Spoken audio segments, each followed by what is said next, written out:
Denomina-se contradição a proposição composta que é sempre falsa. E aí ele deu uma ajuda pra gente, né? Se eu não lembrasse, o exercício me contou o que é. Ele não precisava fazer isso. Se ele só falasse contradição, eu deveria saber que é isso, sempre falsa.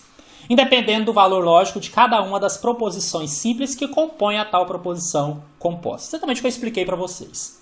Sejam em P e Q duas proposições simples e tio P é o não P e não Q suas negações, assinala a alternativa que apresenta uma contradição. Se eu ficar assim em dúvida, eu teria que fazer a tabela verdade de todos, mas eu não vou fazer isso, tá, gente? Porque eu já fiz até no próprio exemplo. O que seria uma contradição? Quando você pega o próprio valor com a sua negação e usa o E entre eles. Então aqui eu resolveria a questão só do que eu acabei de explicar. A resposta está aqui, gente.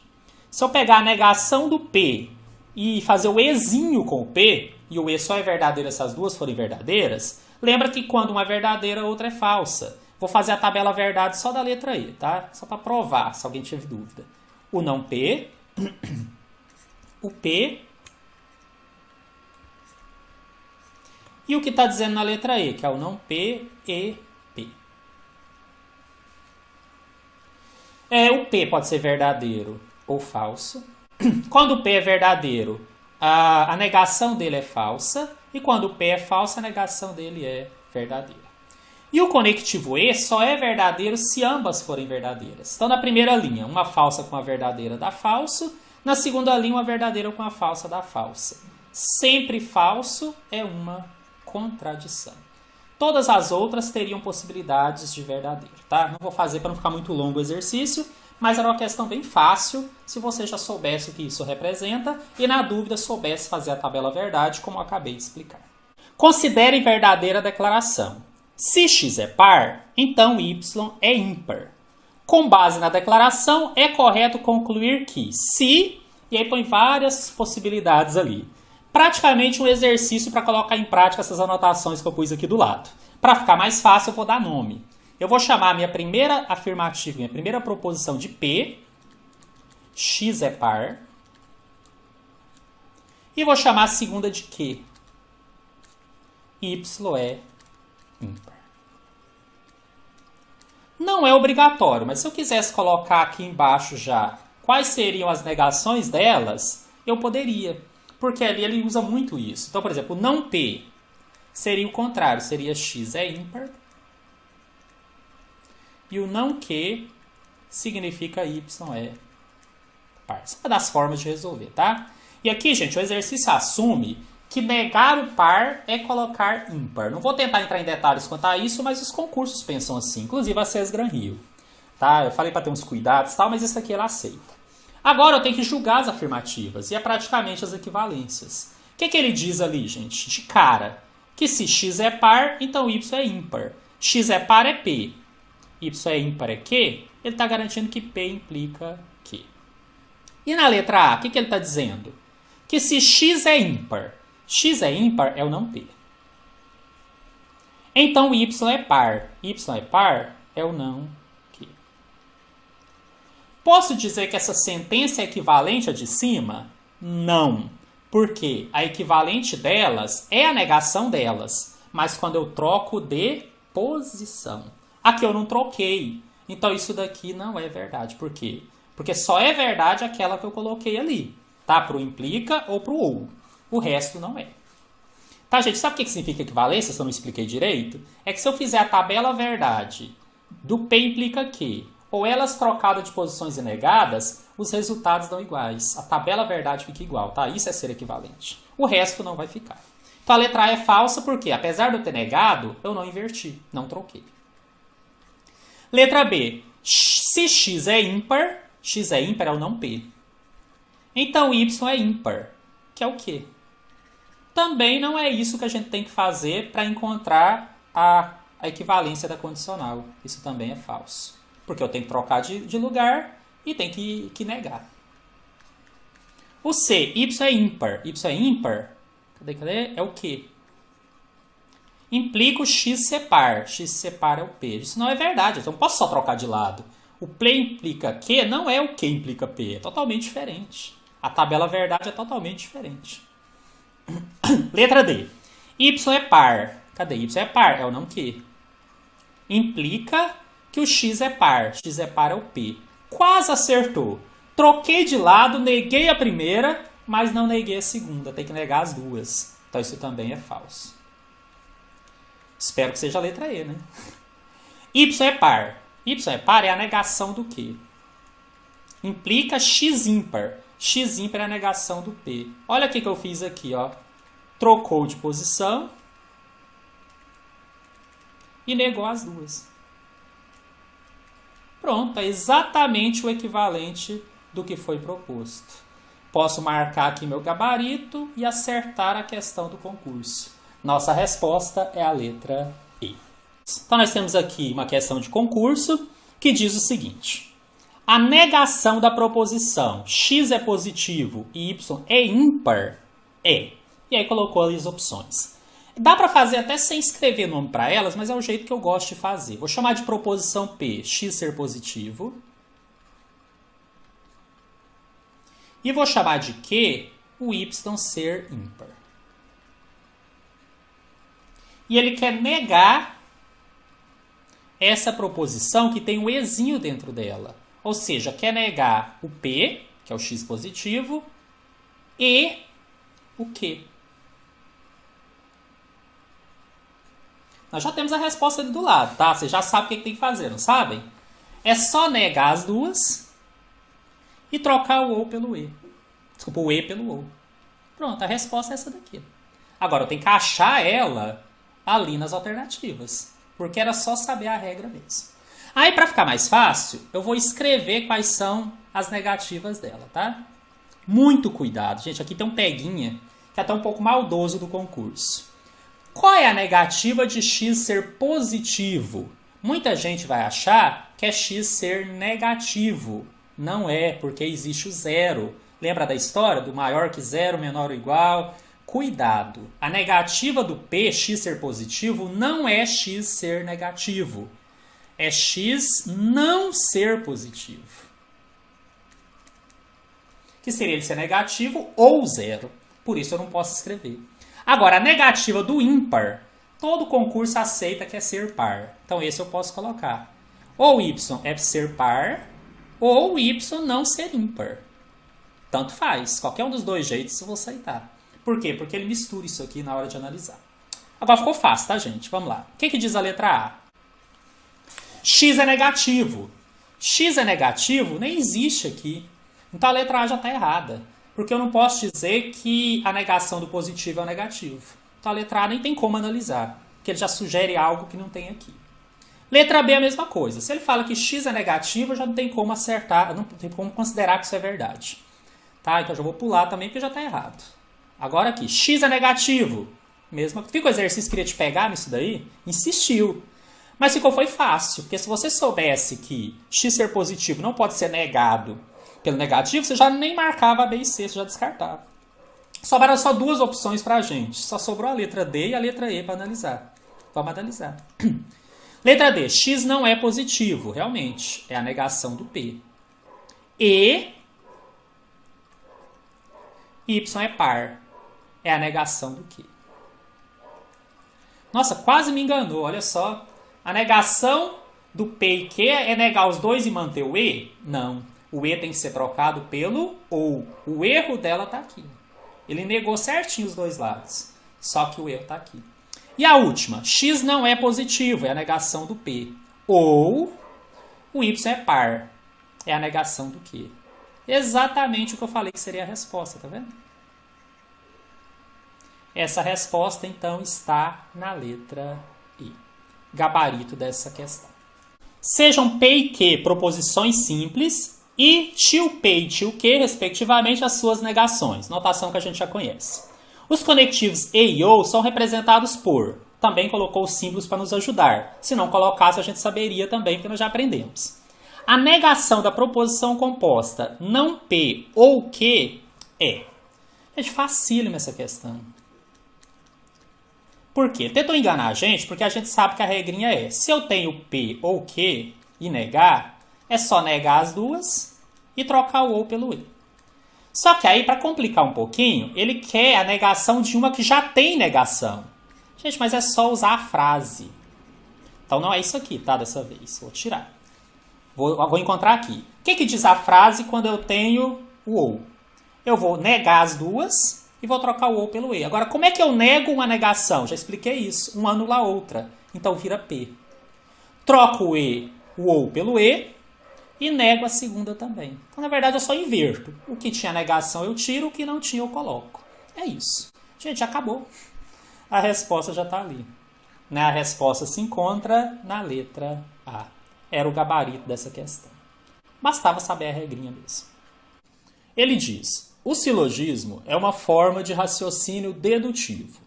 Na sua forma padronizada, é constituído por 3 proposições. As 2 primeiras denominam-se premissas e a terceira, conclusão. Então, o que ele coloca aqui é uma teoria que fala mais ou menos o que eu já expliquei para vocês no nosso material. Diz ainda: as premissas são juízos que precedem a conclusão. Em um silogismo, a conclusão é consequência necessária das premissas. Já não fui eu que destaquei, estava destacada na própria prova. Mas o que eu quero chamar a atenção? Que para ser considerado silogismo, como eu já tinha explicado, a conclusão, ainda que verdadeira para o nosso senso comum, ela tem de ser obtida a partir de uma consequência das premissas. Então, aquele último exemplo que eu acabei de explicar, porque não era um silogismo, aquele caso de eu sou mortal, José é mortal, todos os homens são mortais, é porque não era possível concluir a partir das premissas que aquilo seria necessariamente verdade. Vamos ver um pouco mais através desse exemplo. Continuando aqui a leitura, são dados 3 conjuntos formados por 2 premissas verdadeiras e uma conclusão não necessariamente verdadeira. Também já tinha dito a vocês, quando a gente está analisando esse tipo de questão, assumimos sempre que as premissas são verdadeiras, a conclusão nem sempre. E é isso normalmente que a gente vai julgar. Então vamos olhar aqui a primeira. Ele fala assim: Júlio gosta de basquetebol. Todo brasileiro gosta de basquetebol. Então vou colocar aqui, ó, gostar de basquetebol de A. Não, melhor ainda, vou chamar de B, que é o conjunto maior, para ficar parecido com o exemplo que eu fiz. Na verdade, tanto faz, tá? Mas vou chamar de B.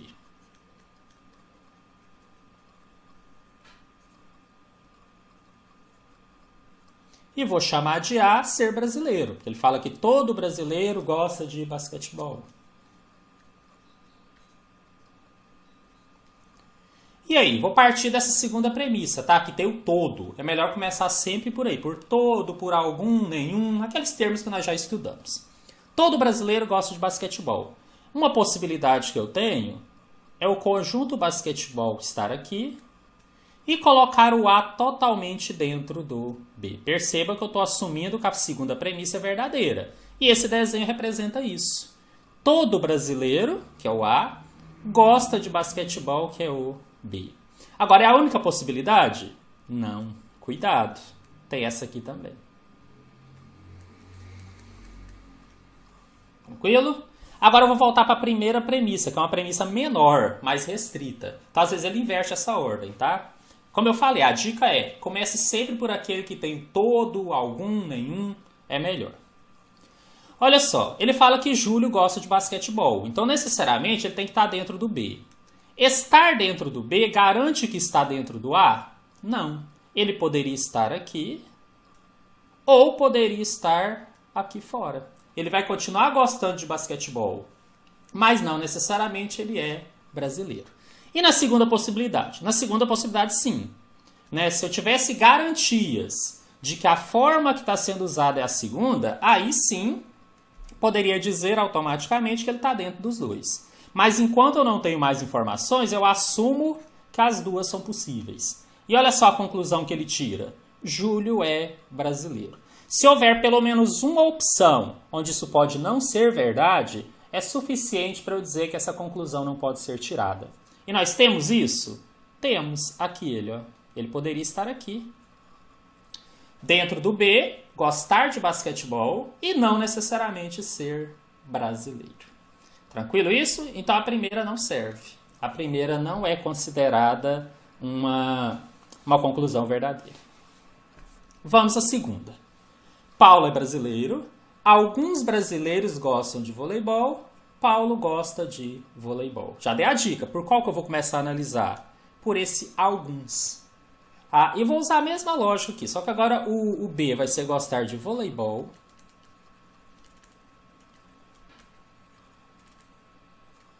O A, ser brasileiro.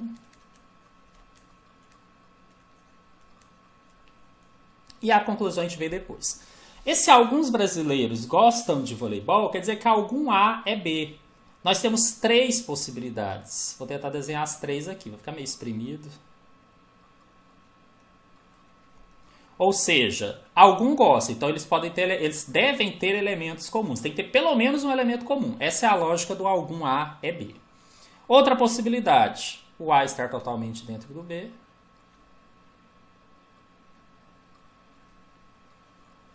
E outra possibilidade, são 4 possibilidades, né? O B estar dentro do A, olha como isso aqui é complicado. E ainda há a possibilidade deles serem iguais. Ficou espremido aqui. Tudo bem? Então, na hora de analisar, eu só vou poder dizer que a conclusão é verdadeira se ela for verdadeira para todos esses casos, tá? Essa é a questão. Bom, ele fala que Paulo é brasileiro. Então, Paulo deve estar dentro do A. Agora, já na primeira aqui, eu já mato a questão. Sabe por quê? Porque se dizer que Paulo é brasileiro, ele está dentro do A, não me garante se ele está aqui ou aqui fora. E aí, quando eu falo que Paulo gosta de voleibol, eu quero obrigá-lo a estar dentro do B. Posso garantir o tempo todo que estar no A me diz que ele também está necessariamente dentro do B? Não posso. Posso em alguns casos, mas ele teria que ser em todos. Então, já achei um caso aqui onde isso não é necessariamente verdade. Ele pode ser brasileiro e não gostar de voleibol. Por quê? Porque alguns brasileiros gostam. Tá? E a questão aqui é saber se esse alguns poderia ser extrapolado para o todo. Porque, igual eu falei, se eu analisasse algumas dessas possibilidades, até seria verdade. A última, por exemplo. Mas o que eu tenho de fazer é garantir que para todas as possibilidades isso seja verdade. Eu sei que analisar da maneira que eu estou fazendo pode parecer até mais difícil e mais longo, mas eu quero que vocês entendam realmente o cuidado que se tem de ter nesse tipo de questão. Por exemplo, igual eu falei, só que dessa primeira aqui eu já saberia a resposta, saberia que é falso. Porque aqui eu já enxerguei que eu já tenho elementos que poderiam estar no A e não estar no B. Então eu nem precisaria desenhar os outros. Mas eu aproveito muitas vezes o exercício para reforçar a teoria que eu ensinei para vocês. O fato é, dizer que Paulo é brasileiro, sabendo que alguns brasileiros gostam de voleibol, não é suficiente para concluir que ele goste. Ele pode gostar ou não. Então vamos dizer que essa segunda também não pode ser concluída, ela também está errada. Tá, então eu analisei aqui a 1 e analisei aqui a 2. Vou analisar aqui embaixo a 3. Marcos é brasileiro. Todo brasileiro gosta de atletismo. Marcos gosta de atletismo. Olha só, vou começar pela premissa 2, onde tem o todo. E como eu estou jogando brasileiro dentro de atletismo, para ficar parecido com a teoria que eu expliquei, embora isso não faça diferença a ordem, eu vou chamar o B de gostar de atletismo.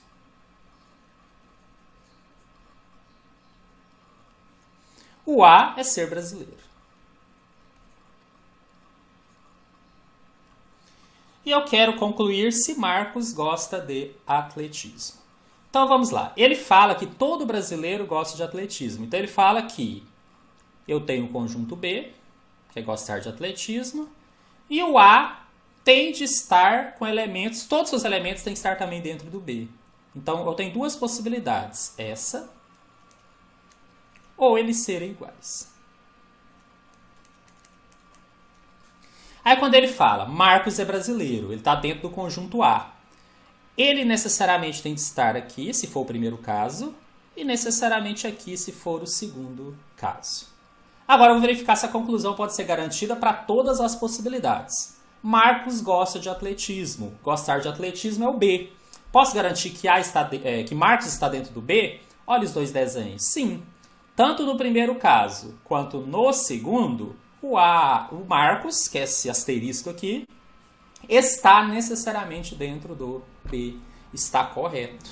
Então, a partir das duas premissas, foi possível concluir que para todas as possibilidades que eu tinha, sempre será verdade que Marcos gosta de atletismo. Então, a terceira está correta. Sendo assim, o gabarito, a resposta aí da nossa questão de concurso é a letra C, que diz que somente o 3 é considerado silogismo, porque somente ele permitiu que fosse tirada uma conclusão como consequência necessária das premissas. Vamos resolver aqui mais uma questão. Considere verdadeira a seguinte afirmação: todas as mulheres casadas gostam de viajar. Com base na informação acima, conclui-se que... Olha só, tem que estar baseado nessa informação. E ele te dá várias alternativas, vamos analisar cada uma delas. Mas eu vou começar então dando nome para isso. Ele fala que todas as mulheres casadas gostam de viajar. O maior aqui seria gostar de viajar, então eu costumo chamar ele de B, embora não faça diferença, só para ficar parecido com a teoria que eu expliquei. Mas é possível inverter isso sem problema. Então eu vou chamar de B, gostar de viajar.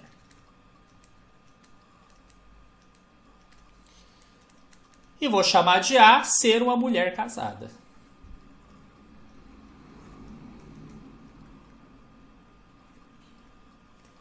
E aí nós vamos considerar que essa afirmação é verdadeira, que todas as mulheres casadas gostam de viajar. Todo A é B. Então nós temos duas possibilidades. O A estar totalmente dentro do B, mas poder ter elementos fora do A também no B. E a outra possibilidade é eles serem iguais. O ideal é que você sempre analise todas as possibilidades, tá? Porque às vezes é ali que está o peguinha da questão.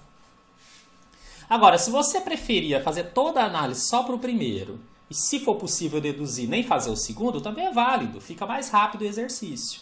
Só não pode esquecer que às vezes você não vai chegar na resposta apenas com uma das possibilidades, tá? Então, olha só. Alice gosta de viajar. Falou alguma coisa sobre a Alice?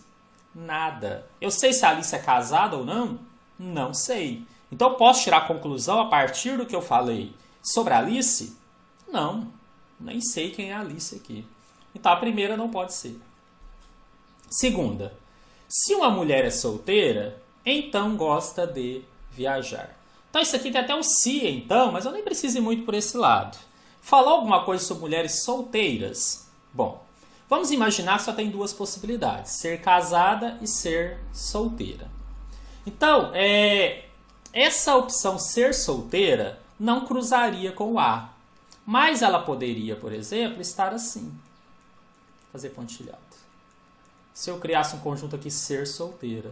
Porque a hora nenhuma ele me disse que todas as solteiras gostam de viajar, ou que nenhuma. Não disse nada. Então eu tenho essa possibilidade. Tenho a possibilidade de estar totalmente fora. Enfim, muitas possibilidades. Então o que eu preciso que vocês entendam é, não dá para tirar a conclusão do que não foi dito. Então não dá para dizer algo sobre mulheres solteiras. O que já me mata a B e já elimina a C também. Porque fala, Maria que é solteira não gosta de viajar, não sei. Nenhuma informação sobre solteiras foi dada. Letra D. Murilo não gosta de viajar. Mesma história, nada foi dito sobre os homens, apenas sobre as mulheres. Agora vamos ver a letra E. A esposa de Murilo gosta de viajar. Bom, a esposa entende-se então que ela é uma mulher casada. Isso nós temos informações. Então não sei se é verdade o que ele está dizendo aqui, que ela gosta de viajar. Vamos ver? Se ela é casada, necessariamente ela tem que estar dentro do A. Ou nessa possibilidade estaria aqui, ou nessa estaria aqui. Posso dizer então, lembrando que gostar de viajar é B, que necessariamente ela está dentro do B? Sim, posso garantir. Porque isso acontece tanto para a primeira possibilidade quanto para a segunda. Ela é esse asterisco aqui. Então, por isso, a conclusão que nós podemos tirar a partir da informação está na letra E. Que a esposa de Murilo realmente gosta de viajar. Aqui alguém vai dizer, pessoal, eu tinha concluído isso sem desenhar, sem fazer nada. É válido, só peço que tome cuidado, porque uma tendência nossa ao concluir sem desenhar é às vezes não considerar todas as possibilidades. Tem casos que vai funcionar, mas se for uma questão um pouquinho mais difícil, é possível que não seja o suficiente, que não funcione. Tá? Então só fique atentos a isso, mas concordo. Essa questão aqui ela era bem simples, daria sim para responder sem fazer os desenhos. Bom, o exemplo aqui fala um pouquinho sobre essa questão da negação. Então vamos lá. A negação de nenhum rondoniense é casado será ou é? Gente, aqui é a questão da negação mesmo, né? Nós temos ali da tela anterior a negação do nenhum, que eu falei para vocês por enquanto anotarem, em algum momento vocês vão decorar. Qual que é a negação? Eu ponho seta aqui, fica parecendo que é uma equivalência, tá? Né? Não. A negação do nenhum, isso está na tabelinha que eu passei para vocês, é algum. E o que significa o algum? Que pelo menos um. Ou seja, quando eu falo que nenhum A é B, é o mesmo que eu dizer que pelo menos um A é B. Já praticamente resolvi a questão, tá? Nenhum A é B. Então eu chamei rondoniense de A e ser casado de B. Daqui eu concluo então que pelo menos um rondoniense tem de ser casado para eu negar essa proposição. E aqui já tem a resposta. É bem direto mesmo, na letra A. Olha só. A negação é que pelo menos um elemento do A, que é ser rondoniense, tem de estar dentro do B, que é ser casado. Então há pelo menos um rondoniense casado. Mas vamos entender por que as outras não são a resposta. Alguns casados são rondonienses. Olha, ele inverteu. Nós não temos a relação do casado para o rondoniense, apenas do rondoniense para o casado. Aí, dentro das possibilidades, eu não conseguiria concluir isso. A negação de nenhum. Todos os rondonienses são casados. Gente, muita gente errou essa questão aqui. Acabei de dizer que é uma confusão normal, mas que vocês não vão ter, achar que negar o nenhum é colocar todo. Não. Ou negar o todo é colocar nenhum. Então deixei claro anteriormente que não é verdade. Dizer que nenhum é casado, basta que um seja para que seja mentira aquilo lá. Não precisa que sejam todos. Aí ele inverteu, todos os casados são rondonienses. Esse não dá nem para analisar, porque nós não temos a relação dos casados com rondonienses. E depois fala que todos os rondonienses são solteiros. Também não significa isso, porque eu falei que basta ter um casado para que aquilo ali seja negado. Então concluímos, a partir simplesmente de conhecer aquelas regrinhas, que a resposta está na letra A. Paula, Beth e Diva, durante um passeio, colheram uma única flor cada uma. Sabe-se, elas colheram uma rosa, uma dália e um cravo. Paula não colheu a dália. A rosa foi colhida por Diva. Com base nessas informações, conclui-se corretamente que...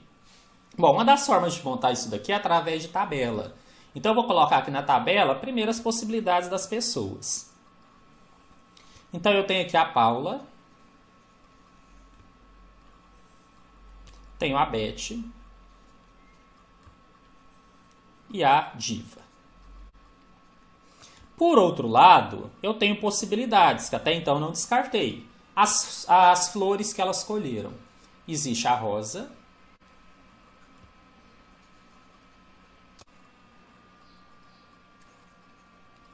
existe a dália e existe o cravo.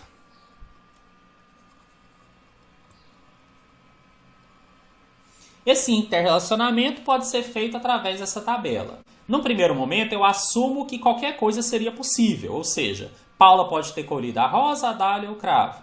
Beth pode ter colhido a rosa, a dália e o cravo. E Diva poderia ter colhido a rosa, a dália e o cravo. E agora eu vou pondo o X onde eu sei que não é possível e colocando um Vzinho, alguma coisa, onde eu sei que é a verdade. Então vamos agora às demais informações. Paula não colheu a dália. Então, olhando aqui na linha, eu elimino a possibilidade da Paula ter colhido a dália. Eu ponho um X aqui. A rosa foi colhida por Diva. Opa, essa informação é tranquila, né? Ela está dizendo aqui que se eu cruzar a Diva com a coluna da rosa, é verdade. Vou pôr um Vzinho aqui. Conferido. E só. E aí, como é que eu vou concluir? Gente, funciona assim. Se cada uma colheu apenas uma flor, e eu já sei que a Diva colheu a rosa, eu elimino a possibilidade da Paula ter colhido a rosa e da Beth ter colhido a rosa. Então, essa é a primeira conclusão. Bom, nas colunas eu não concluo mais nada. Vamos ver na linha? Olha que interessante. Só sobrou a opção para a Paula do cravo. Se só sobrou essa opção, acabei de descobrir então que a Paula colheu o cravo. Acontece agora na coluna. Se o cravo foi colhido pela Paula, elimina a possibilidade de ter sido colhido pela Beth ou pela Diva. E a gente vai completando esse quadrinho. O que eu tenho agora? Nessa última linha, se a Diva já colheu a rosa e cada uma delas colheu uma única flor, eu já posso também eliminar da Diva ter colhido a dália. Na verdade, eu podia ter eliminado até antes. Só que agora eu percebi. O que sobrou para a Beth? Apenas a dália. Pronto, um exercício até simples, que trabalha um pouquinho essa questão de interrelacionamento de dados. Com base nessas informações, conclui-se que Diva colheu a dália? Não, Diva... Posso até escrever aqui agora, ó, Diva colheu a rosa. Nossa, minha letra ficou horrível aqui, deixa eu consertar.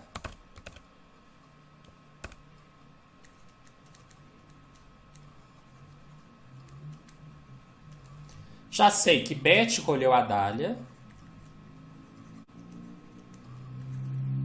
Que é a conclusão que eu estou tirando, tá? E que a Paula colheu o cravo.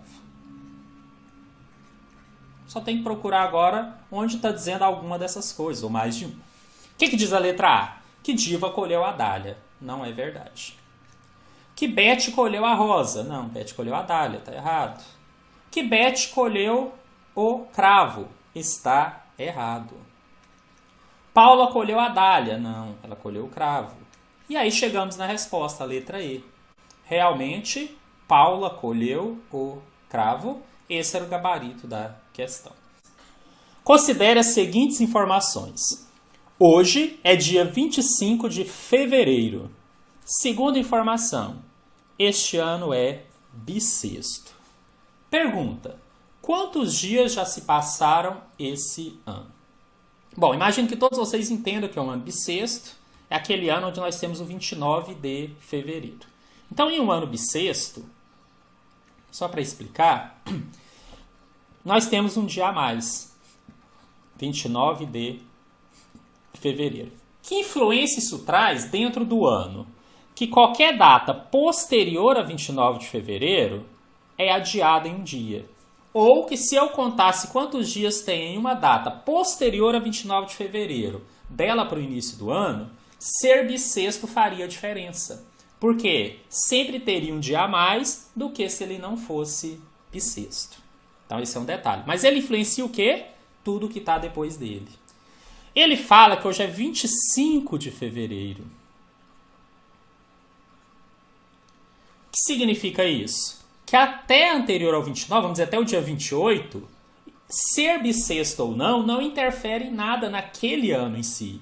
Ou seja, o fato de ser bissexto não altera a quantidade de dias que eu tenho de 25 de fevereiro para trás, ou dos dias que já se passaram até o dia 25 de fevereiro. Se você enxergou isso nessas afirmativas, você já vai acertar a questão.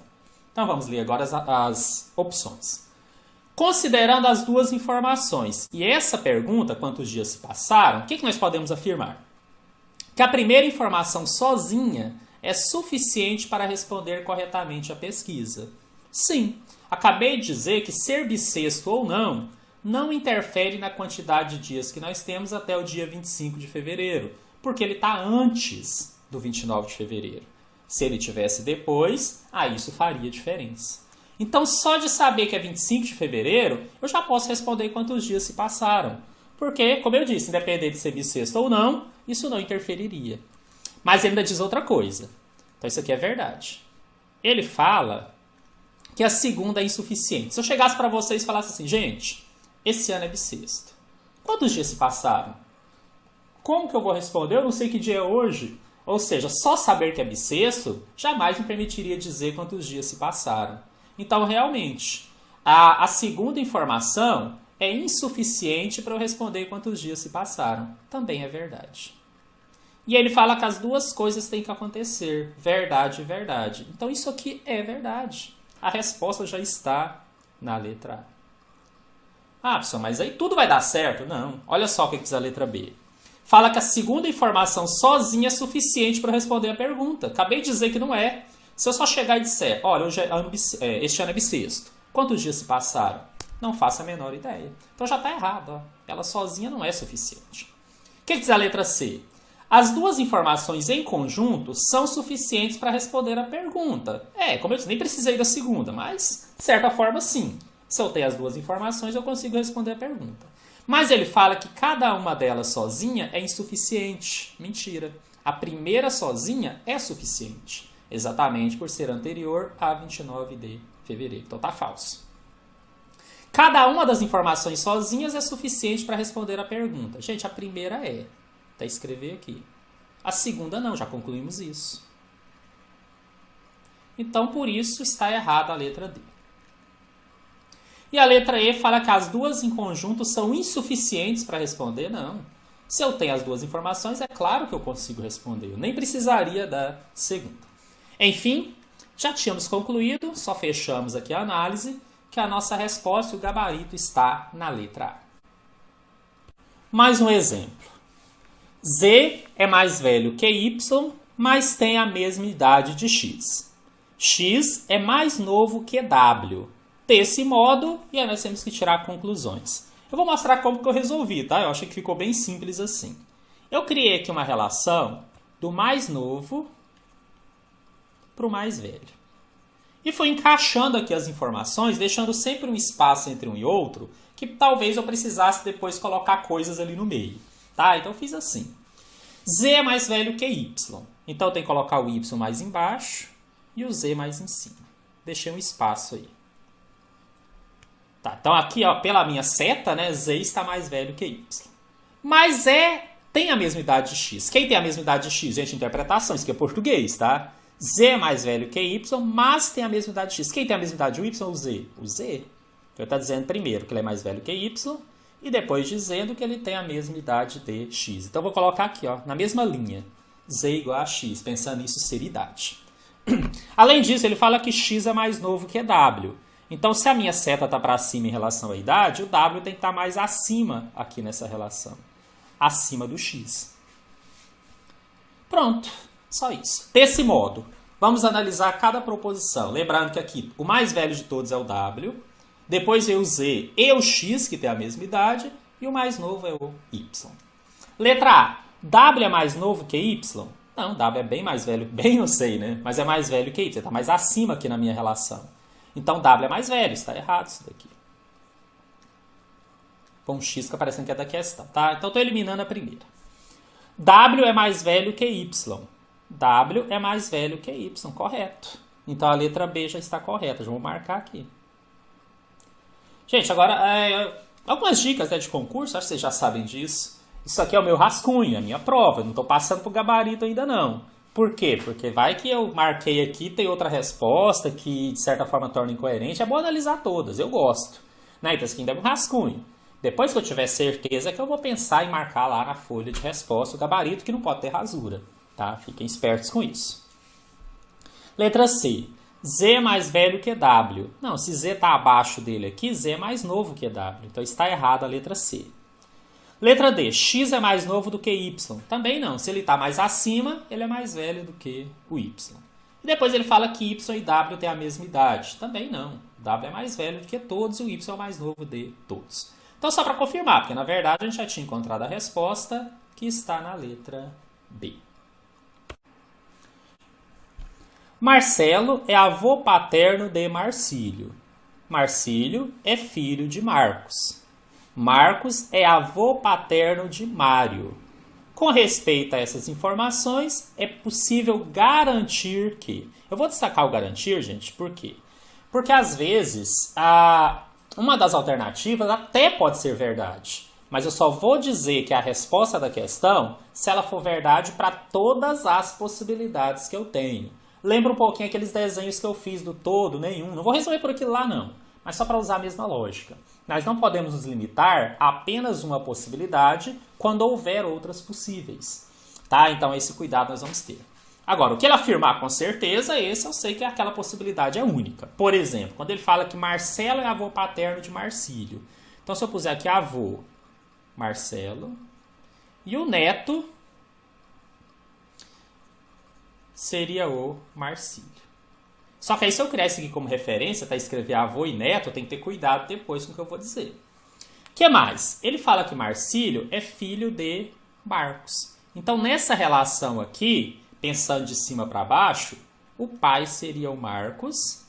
E eu sei que Marcelo é avô paterno, porque se não falasse isso, eu não poderia garantir que Marcos é filho de Marcelo. Mas aqui eu posso, ó. Marcos com Marcelo é filho. E Marcílio é filho de Marcos. Isso eu posso garantir. Tranquilo? Reforço. Se ele falar só que Marcelo é avô, eu não garantiria, então, que Marcelo é pai de Marcos. Porque poderia ser pai da mãe do Marcílio. É essa ideia que eu tenho que ter muito cuidado. Mas aqui sim, esses três eu tenho certeza. O que mais? Ele fala que Marcos é avô paterno de Mário. Então, vou ter que criar uma relação agora de Marcos para Mário.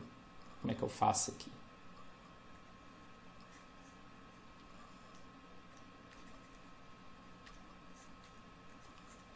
Tá? Porque ele é avô.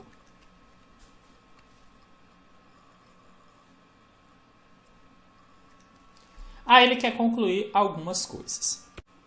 Antes de ir para as alternativas, eu quero chamar a atenção para um detalhe. Quando ele fala que Marcos é avô paterno de Mário, necessariamente Mário tem que ser filho de Marcílio? Não. É aqui que o exercício tentou te pegar. Marcos não pode ter outro filho? E este ser o pai do Mário, que ainda assim o Marcos seria avô paterno de Mário? Existe essa possibilidade. Posso garantir que ele tem outro filho? Não. Mas também não posso esquecer que existe essa possibilidade. É isso que eu estava falando lá no início da questão. Quando ele fala necessariamente que Marcílio é filho de Marcos, aí eu não tenho outra opção. Quando ele fala que Marcelo é avô paterno de Marcílio, eu não tenho outra opção. Agora, quando ele fala que Marcos é avô paterno de Mário, ele me cria outras opções. Cuidado com isso. Bom, ele quer que eu garanta que Marcos é neto de Marcelo. Né? Não, Marcos é filho de Marcelo. Isso já tinha concluído, então isso está errado. Que Marcos é filho de Marcelo. Olha só, Marcos é filho de Marcelo. O exercício tentou confundir aqui depois, mas na verdade a resposta mesmo estava fácil de achar.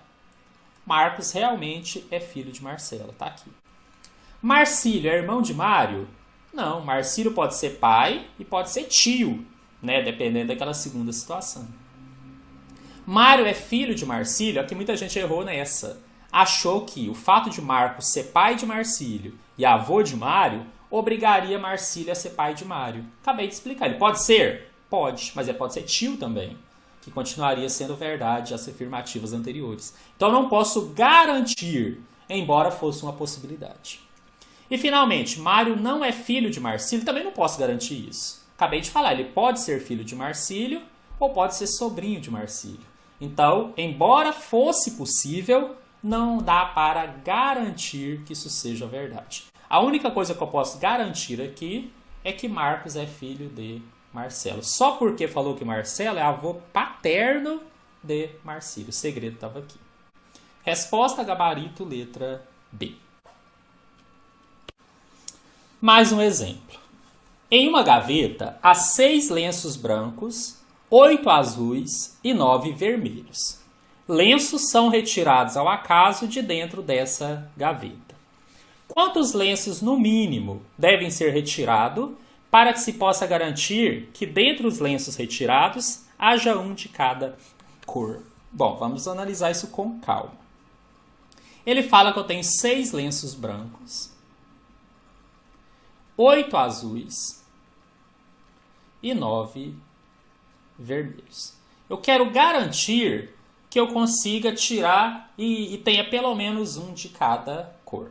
Gente, se ele falasse assim, ó, é possível, por exemplo, que eu tenha cores diferentes tirando só 3 lenços? Se eu tiver muita sorte, né? Tem todos esses lenços lá dentro. Se eu puxar sem olhar, o primeiro for branco, por exemplo, o segundo azul e o terceiro vermelho, eu já tenho 3 de cores diferentes. Só que ele quer que eu possa garantir que isso aconteça. Eu não posso garantir que isso aconteça. Eu posso, por exemplo, por acaso puxar e os 3 serem brancos. Eu estou pegando sem ver. Então, na verdade, quantos no mínimo eu tenho que tirar para garantir? Gente, o único jeito de garantir que eu vou ter um de cada cor é se eu tirar todos de uma cor, todos de outro aí o próximo necessariamente tem que ser da terceira cor, e aí com certeza eu vou ter um de cada cor. Ou seja, o segredo está aqui. Tiro todos de uma cor, todos de outra, e aí o próximo com certeza eu posso garantir que vai ter uma cor diferente e completar as 3 possíveis. Mas aí tem um outro detalhe. A quantidade não é a mesma. Então eu não garanto, por exemplo, se eu pegar e tirar 6 mais 8 e o próximo. Por quê? Porque se eu tiver tirado vermelho, só 6 não me garante que eu tirei todos. Onde eu quero chegar? Que essa lógica que eu coloquei para vocês de garantir que eu tirei todos de uma cor, todos de outra, e que necessariamente o próximo vai ser uma terceira cor, tem que ser pensando nos que tem mais, pensando nos maiores. Então, para garantir que dos que eu tire ter pelo menos um de cada cor, eu tenho que ter tirado pelo menos 9, porque pode ser que ele seja os 9 vermelhos. Também pelo menos mais 8, porque por acaso poderiam ser os 8 azuis. Estou pensando na pior possibilidade de todas. Aí sim, se eu tirar mais um, eu garanto que ele é branco. Essa é a pior possibilidade que eu teria. Mas é o que no mínimo me dá certeza de que realmente vou ter um de cada cor. Então a resposta está aqui, tá? Vai dar 18. E a nossa resposta é a letra E. A possibilidade de eu conseguir com menos? Tem, até com 3. Mas eu não posso garantir, tá? Então o grande ponto da questão é essa. Desse jeito aqui, não há como eu não ter pelo menos um de cada cor. Utilize as informações a seguir para responder as questões de números 1 a 3. Aí lembrando que esses exercícios estão no material de apoio, cuja apostila está nos links dos vídeos relativos à lógica proposicional, mas também está nesse vídeo. A ideia é que você já tenha tentado fazer e agora utilize esse vídeo para correção e para tirar dúvidas. Então, esse enunciado ele vai ser usado em 3 questões, tá? A primeira já está aqui na sequência. Ele começa explicando um pouquinho os básicos, aí, umas teorias básicas do raciocínio lógico, mais especificamente da lógica proposicional. Então ele fala que proposição é uma sentença declarativa que pode ser classificada unicamente como verdadeira ou falsa. Sabíamos disso, está na nossa teoria lá já dos vídeos anteriores. Proposições compostas são sentenças formadas por proposições simples relacionadas por conectivos. Também nenhuma novidade para a gente. Se P e Q são proposições simples, então tio P e tio Q são respectivamente as suas negações. Os conectivos E e OU são representados respectivamente por esses símbolos, espécie de circunflexo e algo parecido com V. E a condição implicação, também o conectivo, é representada por seta. Reforço que o concurso não tinha obrigação de escrever isso. Pelo que nós já estudamos, faz parte do estudo você conhecer a simbologia. Mas ele fez questão aqui nesse concurso de colocar. Na primeira questão ele pede: assinale a alternativa que apresenta uma proposição composta cujo valor lógico é verdadeiro. A ideia aqui é que a gente consiga analisar cada proposição simples em verdadeiro e falso e através da análise dos conectivos a gente conclua se ao juntá-los a expressão se torna verdadeira ou falsa. Poderia dizer que é uma análise que nos leva a entender que é importante conhecer a tabela verdade. Mas com a ressalva, eu não preciso desenhar toda a tabela verdade do E, do OU, do implica. Na verdade, eu posso fazer a análise baseada nas anotações que eu pedi que vocês fizessem. Porque lá tem aquilo que eu preciso saber. O resto é consequência. Então eu vou propor aqui do lado, até sugerir que no início vocês poderiam olhar. Depois, quando estiver mais próximo à prova do concurso, é importante vocês decorarem aquilo que vocês ainda não lembrarem. Mas num primeiro momento, até para me facilitar aqui a explicação, ou para você realmente entender como usar cada regra, não seria problema você utilizar as anotações. Então vou colocá-las aqui do lado e ela vai nos ajudar a responder essa primeira questão. Então a letra A diz: 4 ao quadrado é igual a 2 à quarta. Para ficar mais espaçoso, vou fazer aqui embaixo.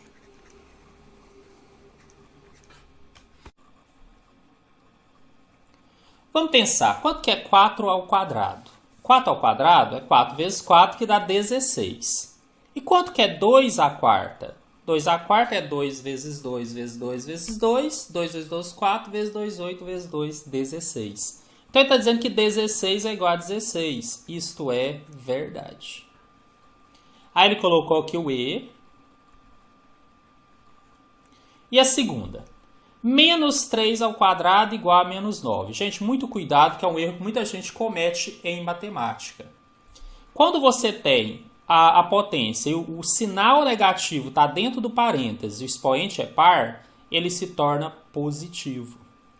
Então, na verdade, o menos 3 ao quadrado, entre parênteses, seria menos 3 vezes menos 3. Se você multiplicar o sinal, vira mais 9. Então, na verdade, ele está dizendo que o mais 9 é igual a menos 9. Isso é falso.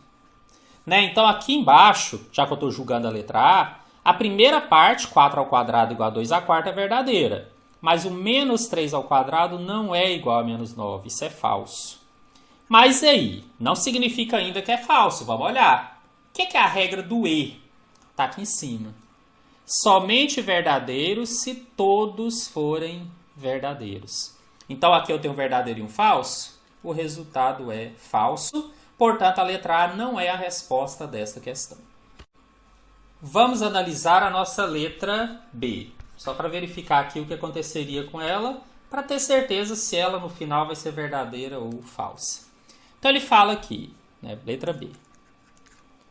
2 mais 3 igual a 6. 2 mais 3 é 5. 5 é igual a 6? Não. Então isso é falso. Aí você tem o símbolo de ou. 21 é primo. Bom, o que são números primos? Divisíveis apenas por 1 e por ele mesmo. O 21 é divisível por outros números, por exemplo, por 3, por 7. Então, o 21 não é primo. Então, nós temos mais uma expressão falsa. Bom, estou diante agora do conectivo ou. Qual que é a regra do ou? Somente falso se todos forem falsos. Todos são falsos. Então, o resultado é falso. Viram que com a regrinha aqui fica muito fácil? Por isso que eu falei para vocês decorarem. Né? Fica tranquilo analisar a questão. Agora mesmo vamos achar uma cujo resultado vai ser verdadeiro e vai ser o gabarito. É bem simples. Vamos à letra C. Ele fala que 7 é menor ou igual a 7. Esse igual me permite dizer que isso aqui é verdade. O 7 é ou menor ou igual a 7. Ela é igual. Então é verdadeiro. Aí ele põe verdadeiro aqui e usa o sinal de implica. Menos 1 menor que menos 2. Já falei um pouquinho sobre números inteiros. Nós vamos ter uma aula depois sobre conjunto de números inteiros. Mas isso aqui acho que todo mundo entende. Quando você escreve aqui uma reta, os positivos crescem dessa forma e os negativos, você tem que ter um cuidado. Quanto maior seu módulo, seu valor absoluto, menor ele é. Então, quando ele fala que menos 1 é menor que menos 2, não é verdade. Para ser menor, ele tinha que estar à esquerda. Então, ele está dizendo que isso aqui é falso. Mas calma, ainda não dei a resposta da expressão. Sei que 7 menor ou igual a 7 é verdadeiro. E sei que menos 1 menor que menos 2 é falso. O que diz a regra do implica? Se, então. Somente falsa se a primeira for verdadeira e a segunda falsa. Exatamente o que está aqui. Então, de novo, estamos diante de uma expressão falsa. A letra C não é a resposta dessa questão. Vamos à letra D. 3 ao quadrado é igual a 8. Bom, 3 ao quadrado é 3 vezes 3, dá 9. Ele está dizendo que 9 é igual a 8. Isso é falso. Implica. 1 é menor que 2. Opa, 1 é menor que 2. Está aqui, está à esquerda. Então é verdadeiro. Bom, e a conclusão? Estamos diante de novo da regrinha do se, então. Ela só é falsa se a primeira for verdadeira e a segunda falsa. Não é o que está acontecendo aqui. Em todas as outras situações, o resultado é verdadeiro. Nossa, então é possível ter aqui um resultado verdadeiro, mesmo as primeiras sendo falsa? Sim, é a tabela verdade do implica. Se não ficou claro para vocês, volta lá no primeiro vídeo dessa matéria, né, que seria 2 vídeos anteriores, onde eu expliquei a primeira parte de lógica proposicional, e olha a tabela verdade do se, então, você vai perceber que isso aqui é verdadeiro. Então já temos o gabarito da questão, que é a letra D. Mas vamos ver por que E não seria. 3 menos 2 é igual a 1. Verdadeiro. 3 menos 2 dá 1. 4 é menor que 3? Não, é falso.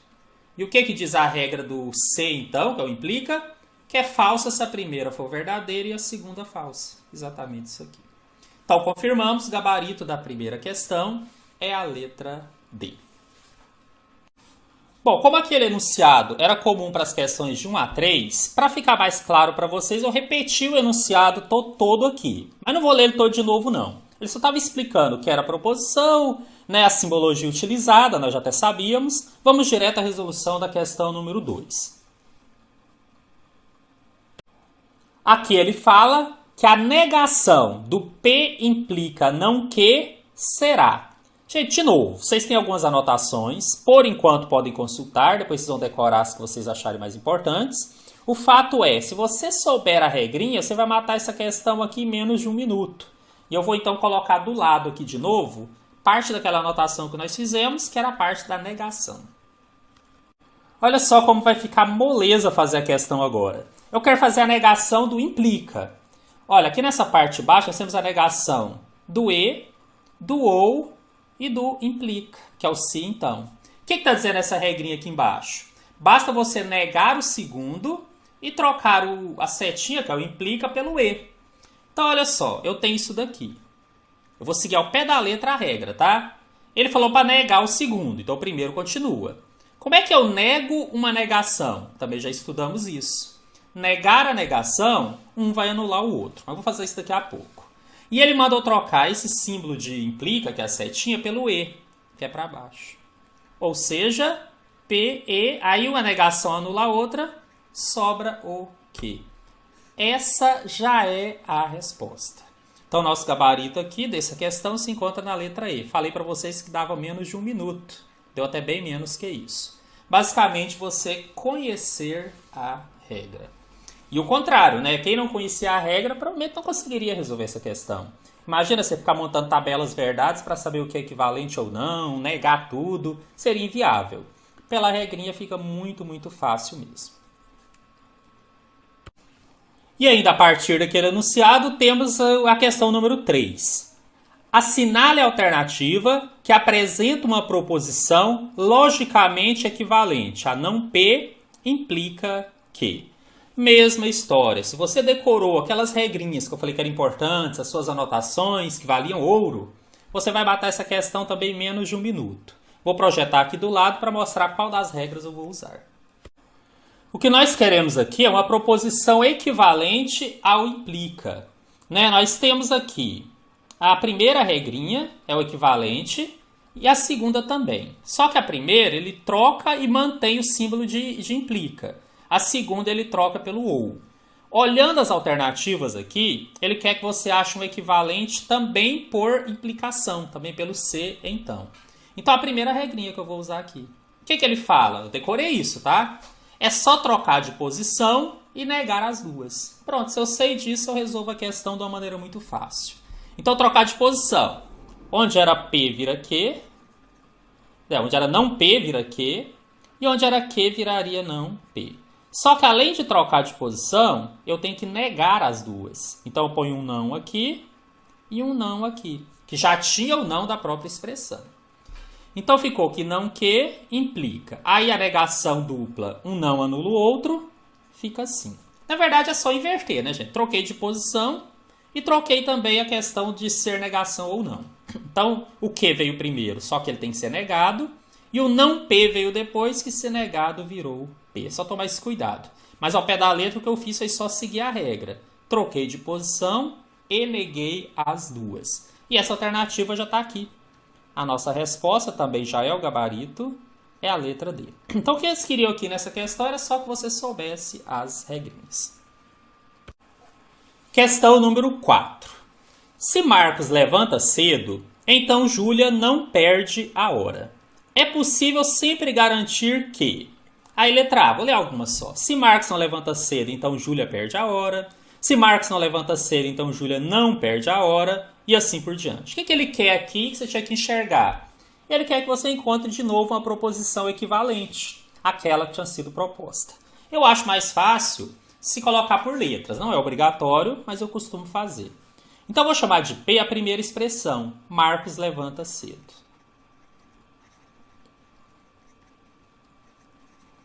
E vou chamar de Q a implicação dele. Então Júlia não perde a hora. Aí alguém pode dizer, professor, mas então já estou negando. Não, é questão de escolha. Se eu coloco que o que é Júlia perde a hora, na hora de montar a expressão eu ponho com a negação. Funciona do mesmo jeito. Mas eu acho que simplifica se você já considerar a frase como sendo o afirmativo. Né? Não sei se eu confundi vocês, acho que não. Mas vocês vão ver aqui na resolução. É uma questão de opção. Eu preferi não usar a negação aqui nesse momento. Então, Júlia não perde a hora. Não, eu chamei de que? Não tem problema. E aí, levando em conta a maneira que eu escolhi aqui para descrever o P e o Q, aí eu levo a uma conclusão. Se Marcos levanta cedo, que é o P, então, é o implica, Júlia não perde a hora, que é o Q. Pronto, então eu preferi fazer dessa forma. Agora eu quero a proposição equivalente a ela. Eu nem vou projetar de novo, pra vocês falarem que a gente já decorou. É tão fácil. Qual que é a proposição equivalente para o implica? Porque aqui está tudo, ó, se, então continua no implica. É uma das formas de transformar em equivalente. É só inverter e negar as duas, lembra? Acabamos de olhar. Ou seja, não que implica não P. Só tem que transformar isso agora para texto. O que é o não que? Júlia perde a hora. É só inverter a ideia. E o que é o não P? Marcos não levanta cedo.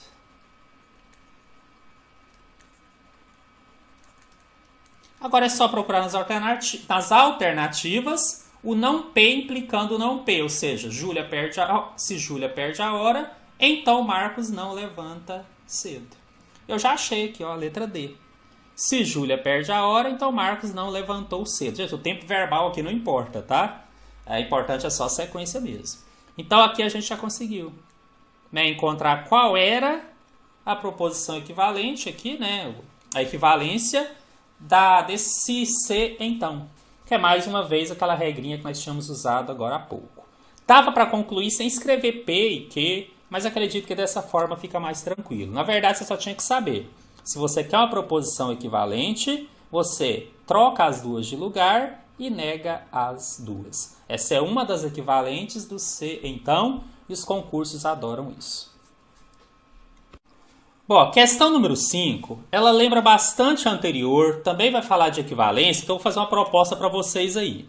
Se você não tinha conseguido fazer o exercício anterior, ou não tinha tido tempo, eu vou fazer a proposta de você agora pausar o vídeo e tentar resolver a número 5, só para ver se você realmente já pegou o jeito, e depois fazer a correção. Quem já fez, segue o vídeo normalmente e vamos corrigir. O que diz a questão 5? Sempre que faz sol, Isabel passeia no parque. Com base nessa informação, é possível concluir que se Isabel passeia no parque, então é um dia de sol. Se Isabel passeia no parque, então não é um dia de sol, e assim por diante. Só dei uma lida ali para entender que ele quer de novo uma equivalência. Então vou fazer bem parecido com o que eu fiz o anterior, né? A partir de P e Q, porque eu gosto sempre de chamar assim. Vou chamar de P, então, fazer sol. E aí vou chamar de Q, Isabel passeia no parque.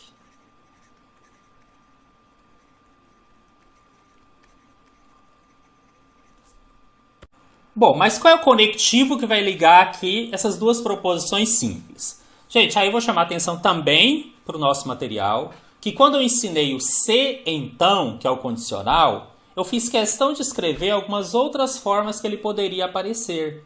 E uma dessas formas era sempre que P, Q. Tá? Se você não se lembra, é só voltar no material e dar uma olhadinha lá. Então, na verdade, escrever sempre que faz sol, Isabel passeia no parque, é o mesmo que dizer se faz sol, então Isabel passeia no parque. É o mesmo que dizer que P implica Q. É uma das outras maneiras de escrever isso, tá? E aqui que é a proposição equivalente? Já decoramos, porque ele também colocou nas alternativas uma equivalente em condicional, né? Em si, então. Então é só inverter as duas e negar. Não que implica não P. E o que é o não que? Se o que é Isabel passeia no parque, o não que é Isabel não passeia no parque.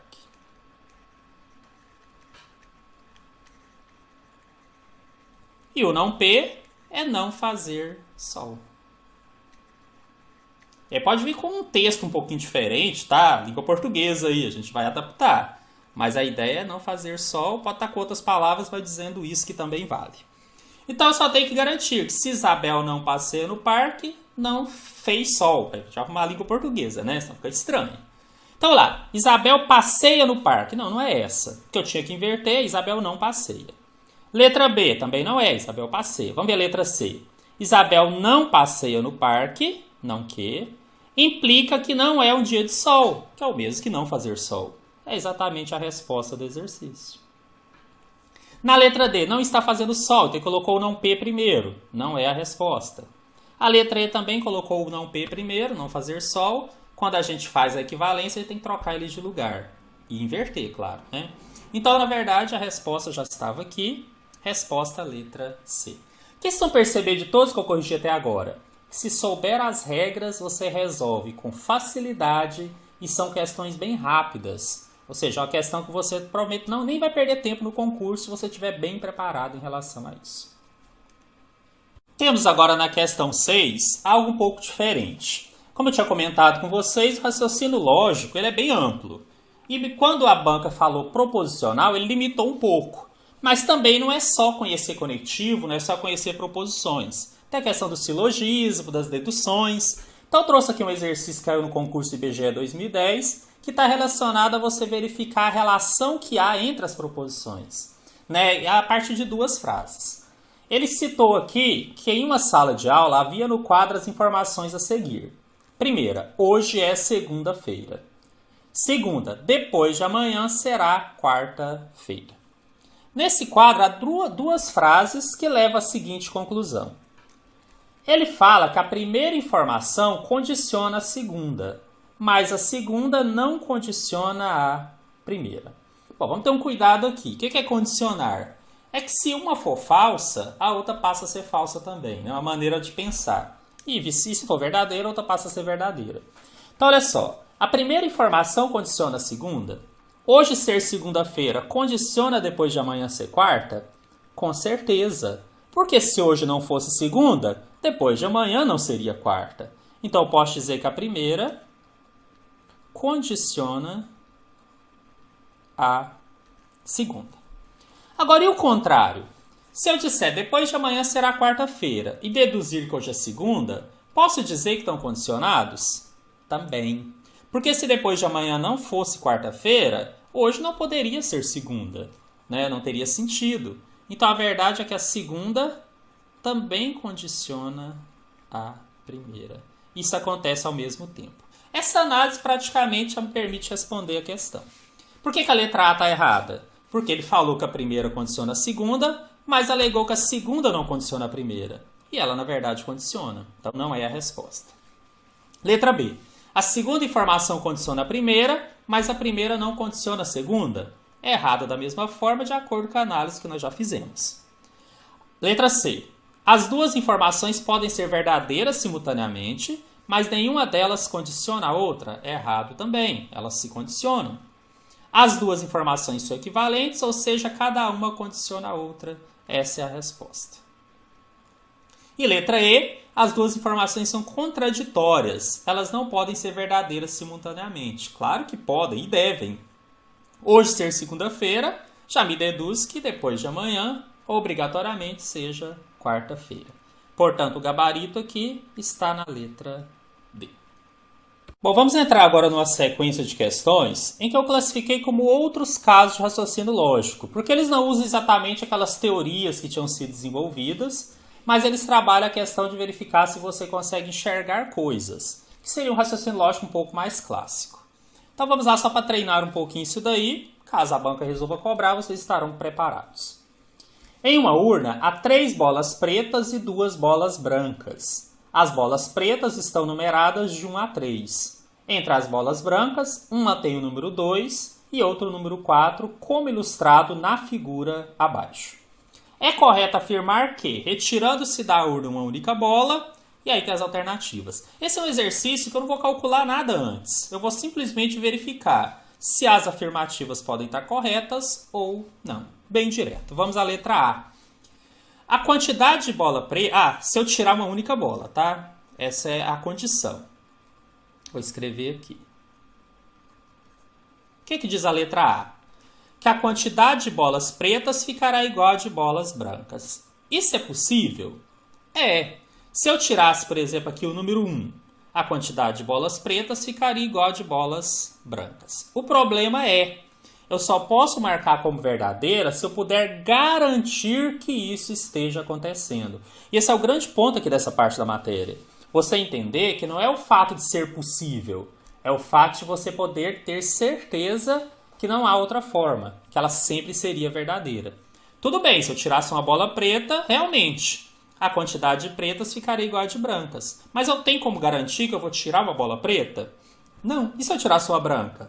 Deixaria de ser verdade. Por isso, a letra A não pode ser a resposta. Reforço, só é resposta se eu garantir que para toda situação aquela afirmativa se torna verdadeira. Agora, depois condições diferentes, olha só. É correto afirmar se eu tirar uma bola.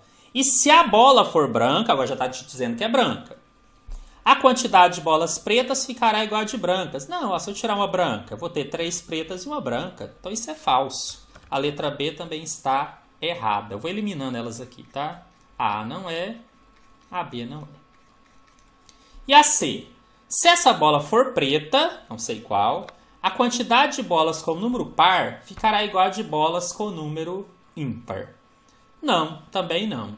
Né? Se eu tirasse aqui a 2, até é verdade, par e ímpar. Mas lembra da história de garantir? Ele falou que eu estou tirando o número 2? Não, ele só falou que ela é preta. Então eu poderia, por exemplo, aqui no sorteio, ter tirado 3. Né? Sorteio que eu falo porque eu tirei sem olhar. Pronto, a quantidade de bolas com par ficou igual a ímpar? Não. Então é uma coisa que poderia acontecer, mas eu não posso garantir. Por isso a letra C também não é a resposta da questão. Letra D. Se essa bola tiver o número ímpar, a quantidade de bolas pretas ficará igual a de bolas brancas. Gente, está correto. Se eu tirar o número ímpar, só tem 2 possibilidades, 1 e o 3. O que acontece se eu tirar o 1? A quantidade de bolas brancas fica igual a bolas pretas. E se eu tirar o 3? A quantidade de bolas brancas fica igual às bolas pretas.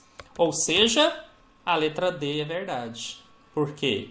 Porque eu posso garantir que se essa bola que eu tirei for ímpar, necessariamente a quantidade de bolas pretas ficará igual a de bolas brancas. E vamos ver por que a E está errada? A D é o gabarito, tá? Se essa bola tiver um número par, a quantidade de bolas pretas ficará igual a de bolas brancas. Olha, se eu tirar o par e for o 2 preto, até é verdade. Mas como ele fala que é par, eu podia ter tirado 4, por exemplo. A quantidade de pretas não ficou igual a de bolas brancas. Então, mais uma vez, só para confirmar, nossa resposta e o gabarito da questão encontra-se na letra D. Questão número 8.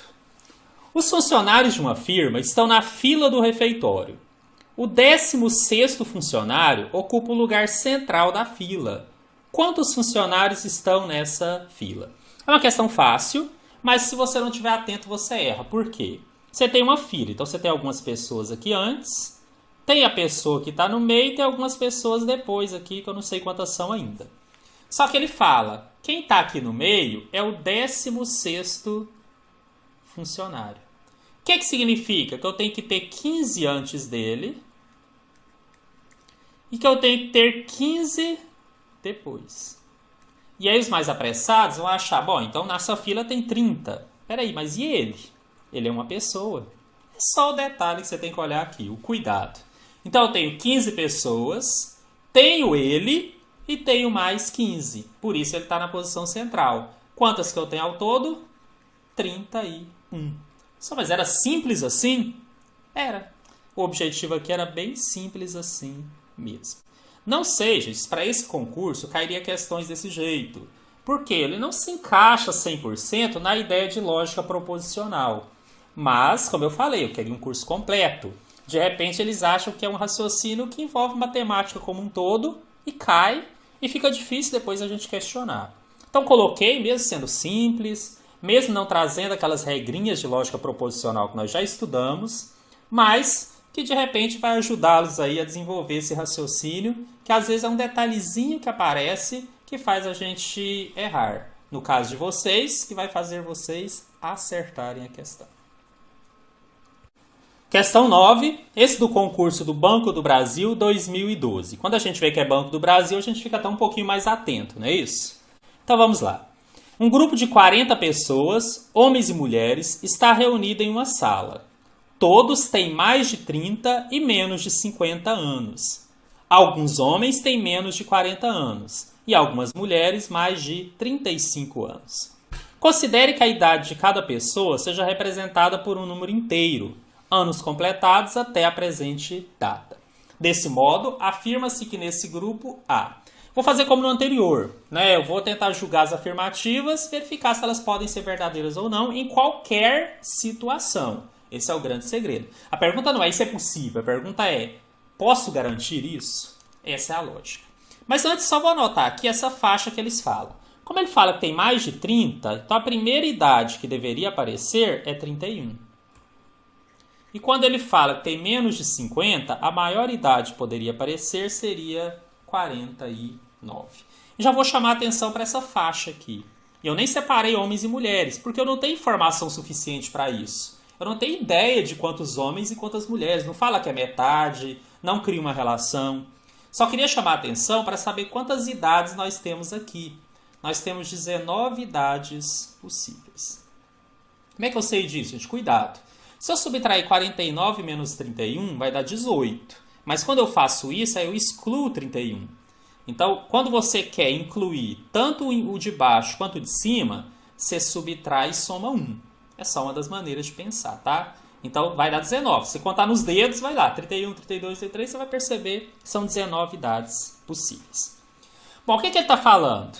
Que desse modo pode-se afirmar que há 19 pessoas, no mínimo, de idades diferentes. Eu não tenho informação para dizer isso. Eu posso ter várias pessoas com a mesma idade.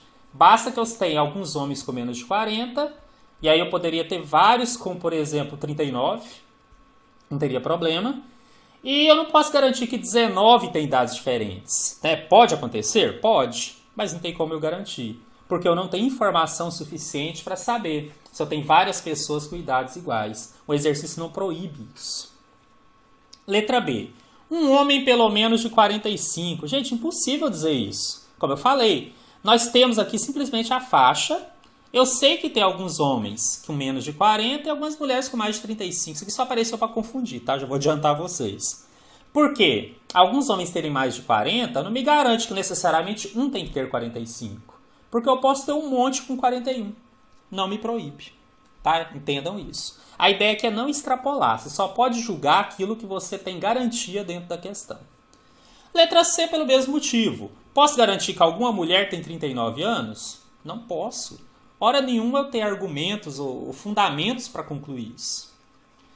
Pessoas com a mesma idade? Opa, vamos conversar. São 40 pessoas. Só tenho 19 idades possíveis. É possível ser falso que eu vou ter pessoas com a mesma idade? Não. Eu vou ter que ter pessoas com a mesma idade.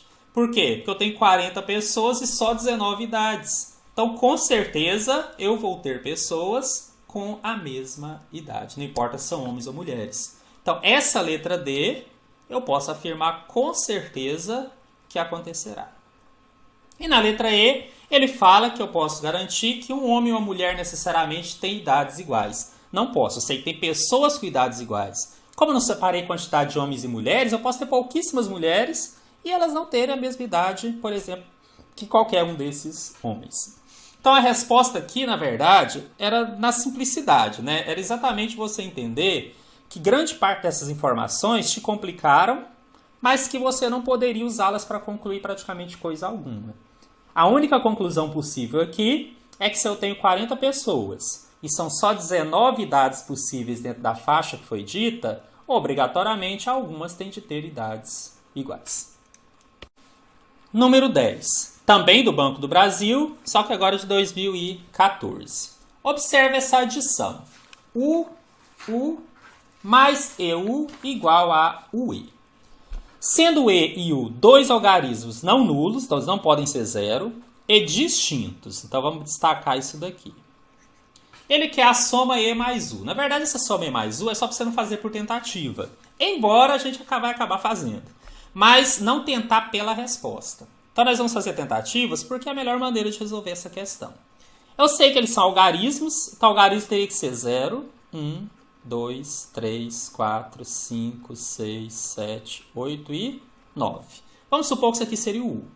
E o E também seria. Só que assim, eu vou preocupar só com o U, porque o E é consequência.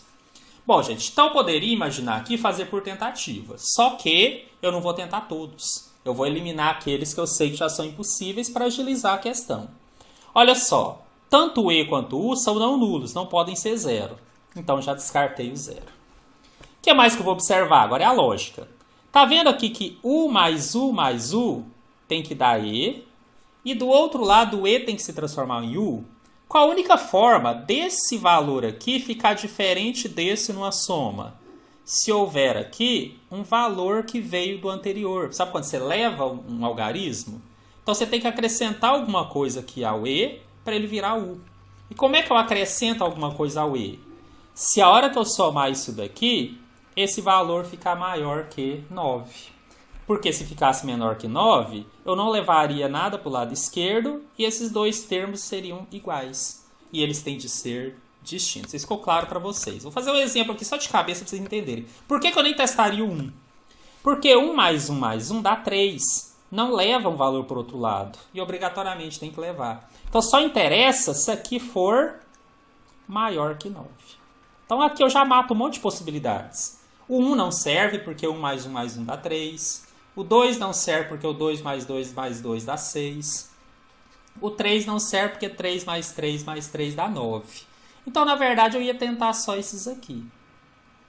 E aí, não sei se vocês enxergariam isso, eu descartei o 5. Porque 5 mais 5 mais 5 dá 15. E o U não pode ser igual ao E, porque eles têm de ser distintos. Então, eu fui enxergando essas coisas aqui, tá?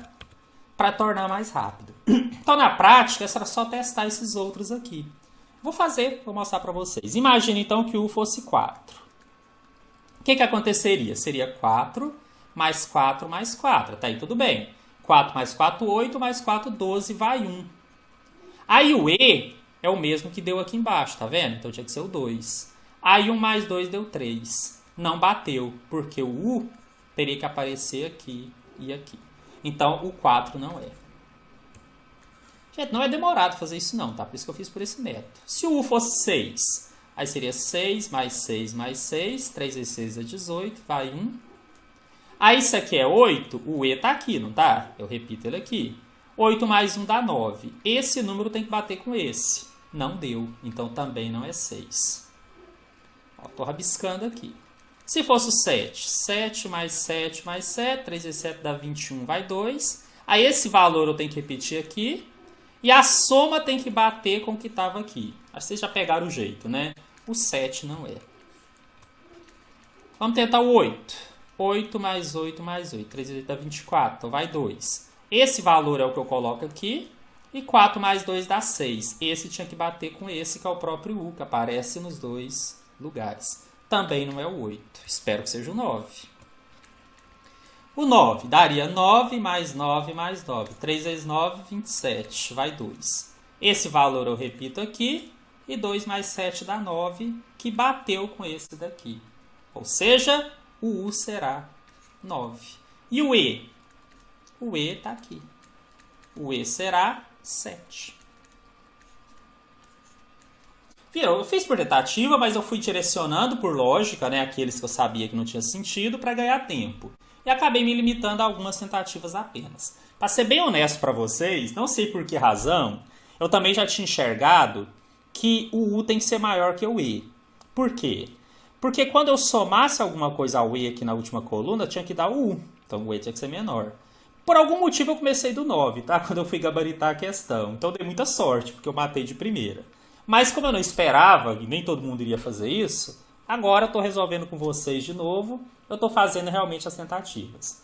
Mas na prática eu tinha conseguido, mas foi meio do chute mesmo. Eu já tinha eliminado os demais, resolvi começar do maior. Acabou que de primeiro eu já tinha acertado, mas é sorte. Então aqui, se a gente não quer contar com a sorte, daria para fazer essas tentativas aqui. Não perdemos muito tempo, eram tentativas rápidas. E nós chegamos aqui então na resposta. O E9 é 7, mas ele quer o E mais U. Então, ele quer, na verdade, 9 mais 7. A resposta, então, está aqui na letra D. O gabarito é o número 16.